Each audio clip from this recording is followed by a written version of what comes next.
Est-ce que c'est fait? Parlez-nous de la sortie de Wapandi. Merci beaucoup à Taxi FM. Merci pour le plaisir que vous nous offrez à ce qu'on puisse parler un peu de ce nouveau film, ce nouveau chef-d'œuvre qui sort pour le peuple togolais et africain. Disons que Wapandi dans la langue Bassa, parce qu'à un moment j'ai dit il faut que nous allions cueillir nos propres histoires, les transformer en fiction. Parce que moi j'adore la fiction beaucoup, et les rendre fictionnelles pour pouvoir les faire vendre nos cultures, nos valeurs à l'international. Donc c'est ça, nous sommes partis de Wapandi en langue Bassa qui veut dire la naissance d'une nouvelle reine ou d'une nouvelle déesse. Donc, pour raconter l'histoire de Bassa où un roi, le grand roi, vient de mourir et qui, avec deux filles, l'une légale et l'autre qui est, selon eux, non légale parce que c'est pas la maman qui est légalement épousée. Donc, on a failli tuer la maman, mais heureusement, l'enfant n'est pas morte. Donc l'enfant grandit ailleurs jusqu'à ce qu'elle-même ne savait pas qu'elle est princesse. C'est après qu'on l'a cherchée jusqu'à la retrouver pour savoir qu'elle est une princesse et il faut l'amener pour la mettre au trône. Ça devient un conflit entre les deux sœurs. Le double. Et je vous paye en monnaie africaine. Donc la grande veut éliminer la petite. Donc c'est la petite histoire avec la présence du gardien des 5000 ans. Le dernier gardien du roi Bassa.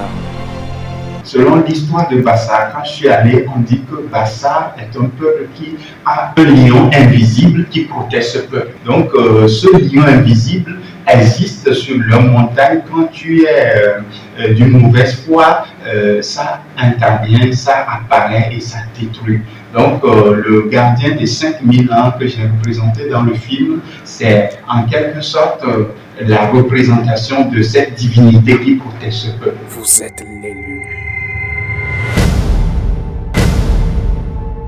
Donc c'est un peu ça qui vient protéger la petite jusqu'à ce qu'on la mette au trône. D'accord, vous abordez alors le conflit de succession. Naturellement, il y a eu des difficultés dans la production de ce film.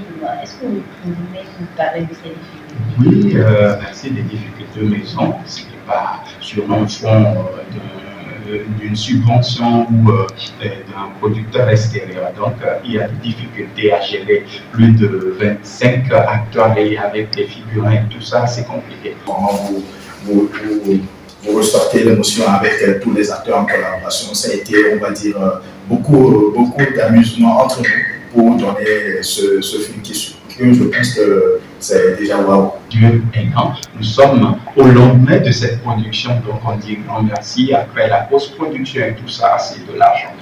Donc c'est fait. Nous invitons les gens à venir regarder. C'est pour ça que nous sommes lancés dans la sortie spéciale de ce film au Togo avant que ça ne parte à l'international.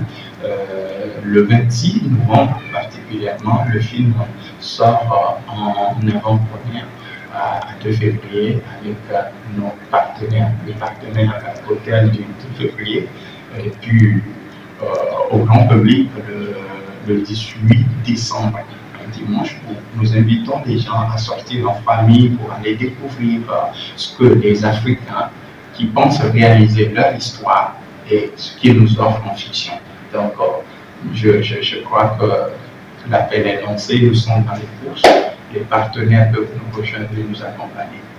Un appel à lancer au public? Oui, venez surtout découvrir, comme on le dit souvent, ce film africain, fait par les Africains, en particulier les Togolais, et pour le monde entier. Venez découvrir ce que nous savons faire en tant qu'acteurs, nous aussi Togolais, pour offrir au monde entier. Je vous assure, vous ne serez pas déçus. Merci. Oui, merci beaucoup. D'accord, merci beaucoup. Merci à vous. Considérez que c'est fait. Le danger de taille. Vous aussi, vous êtes des chasseurs de primes?